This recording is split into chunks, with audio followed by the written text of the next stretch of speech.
আমাদের বাড়ির পাশে নদী, তো সেদিন নদীতে হঠাৎ করে ঘুরতে আসলাম। ঘুরতে এসে দেখি যে নদীতে অনেক স্রোত, আর এই স্রোতের মধ্যেও কেউ একজন মাছ মারছে ডুব ভেঙে ভেঙে।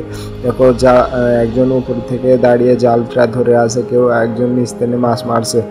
আমি জালের ভিতর দেখতে পাচ্ছি যে একটা মাছও দেখা যাচ্ছে। তো এই নদী থেকে কি কি মাছ পেলো সব দেখার বিষয়। এবার মাছ দেখার আগে তোমরা যারা এখনো চ্যানেলটা সাবস্ক্রাইব করে না, সাবস্ক্রাইব করে দাও এবং লাইক কমেন্ট করে দিও। তো দেখো নদী থেকে কতগুলো কালবাউসের বাচ্চা পেয়েছে এবং বিভিন্ন ধরনের ছোট ছোট মাছ পাওয়া গেছে।